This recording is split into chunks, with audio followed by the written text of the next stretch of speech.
My name is Thomas Hale, and I'm 84 years old. I've been awake since before dawn, sitting at my kitchen table because sleep doesn't come easily anymore when you know how little of it you have left. I don't say that to sound dramatic. It's just a fact now, like the ache in my knees or the way my hands shake when I pour coffee. You reach a certain age, and facts stop arguing with you. They just sit there. I'm telling this because I don't have many people left to tell it to, and because I waited too long to say what actually mattered, and that waiting became the story of my life. Most mornings are quiet, not the peaceful kind people talk about, but the kind that echoes. The refrigerator hums, the clock clicks. Outside, someone else's dog barks, and then stops. That's the rhythm of my days now. I used to think I'd hate being alone. I told myself I was built for movement, for noise, for responsibility. But the truth is, loneliness doesn't arrive with a bang. It seeps in slowly, like water through a crack you didn't notice. When you're young, you think loneliness comes from being unwanted. When you're old, you realize it comes from being postponed. I didn't grow up poor, but we didn't waste anything either. My father worked with his hands. My mother kept quiet and kept the house running. They believed in duty the way some people believe in God. You did what needed doing, and you didn't ask too many questions about how you felt. I was good at that, being useful, being reliable. In my 20s, I took a job with a manufacturing firm. It wasn't glamorous, but it was steady. The kind of job parents like to hear about, the kind that made people nod when you explained it at dinner. I told myself I'd do it for a few years, build something. Then maybe I'd slow down, maybe I'd travel. Maybe I'd learn to play the piano like I'd always wanted. There was always a maybe. I met Eleanor when I was 29. She laughed easily, not loudly, just enough to make you feel like something small had been shared. She worked at the library near my office. I used to stop by on my lunch break, pretend I needed a book I never checked out. We married 2 years later. It felt like the right thing at the right time. I loved her. I know that now. At the time, love felt practical. Something you folded into your life alongside work and plans. We bought a small house with creaky floors and a yard that never quite grew right. I promised I'd fix the fence. I promised a lot of things. When our daughter Claire was born, I remember holding her and thinking how quiet she was, how she fit into my arms like she'd always been there. I also remember worrying about money almost immediately after. Not because we were struggling, but because I thought worrying meant I was being responsible. I worked longer hours, took on extra projects, told myself I was doing it for them, and in a way, I was. But I was also doing it because it was easier to be needed at work than to be present at home. At work, there were clear rules. You finished a task. Someone thanked you. You climbed a ladder rung by rung. At home, things were messier. Feelings didn't come with instructions. I missed little things first. Dinner conversations. Bath time. Eleanor would tell me about her day and I'd nod while thinking about the next morning's meeting. I told myself I was listening. I wasn't.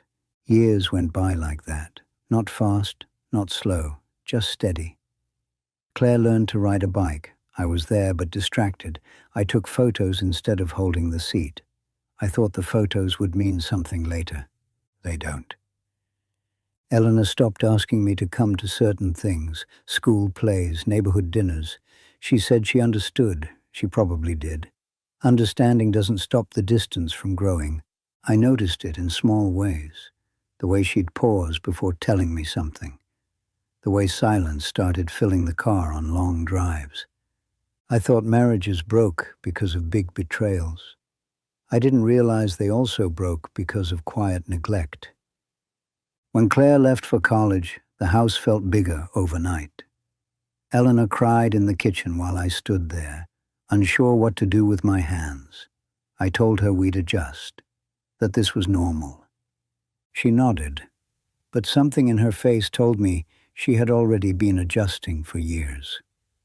We grew polite with each other, careful, like co-workers who'd learned to share a space without conflict. I mistook that calm for stability. Then Eleanor got sick. It wasn't sudden. It was a series of tests and waiting rooms and doctors who spoke softly, but never directly. Cancer has a way of shrinking your world down to appointments and percentages. I sat beside her during treatments. I held her hand. I told myself I was finally showing up, but showing up late still counts as late. There were things she wanted to talk about. I could feel it, things hovering in the air between us. But I was afraid to ask, afraid of what I'd hear, afraid of confirming what I already suspected. She died on a Tuesday morning in early spring. The light in the hospital room was pale and kind, which somehow made it worse. She looked smaller than I remembered. I told her I loved her. I don't know if she heard me. I don't know if it mattered by then. After the funeral, people checked in for a while. Then they returned to their lives. That's how it goes. Grief doesn't make you special. It just makes you quieter. Claire called often at first. She had her own life, her own family. I told her I was fine. I meant that I was functioning. I didn't mean that I was okay. Time passed, more time than I ever expected to have. Retirement came and went. I cleaned out my office, threw away decades of notes and files. Nobody needed them. Nobody needed me there either, it turned out. That was a hard lesson, one you don't really learn until it's over. Now, days blend together. I walk to the same park, sit on the same bench, watch people talk into their phones like someone is always listening. Sometimes I think about calling old friends, but I don't know what I'd say. We were connected by routines that no longer exist. I think about Eleanor a lot, about the conversations we never had, the trips we postponed, the evenings I chose the television over her quiet presence on the couch. None of those choices felt wrong at the time. That's the cruel part. They felt harmless, sensible even. The damage was cumulative, invisible while it was happening. There's no fixing that now. No grand gesture that can bridge years of absence. No apology that reaches someone who isn't here to hear it. I live with that, not angrily, just steadily. If you're listening to this, I don't know your life. I don't know your obligations or your fears. I only know what I believed for a very long time. I believed there would be more time, later conversations, future weekends, a day when work would slow down and life would begin. Life doesn't announce when it's already happening. The moments that mattered most to me didn't look important while they were happening. They looked ordinary, boring even. I wish I had understood that presence isn't something you make up for.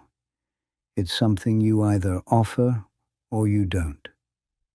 I'm not saying this to tell you what to do. I'm just telling you what I didn't do and what it cost me. I'm near the end now. I can feel it in my body, in the way days tire me out. I'm not afraid of dying. I'm afraid of how quietly I lived while I was alive. There are still things I enjoy. A warm cup of tea, the sound of rain at night, memories that visit without warning. But I know what's gone. And I know it's gone for good. If this meant something to you, you can sit with it for a while. You don't need to act on it. Just notice what you might be postponing. As for me, I'll finish my coffee. I'll watch the light move across the floor, and I'll keep telling the truth now, even if there's not much time left to tell it.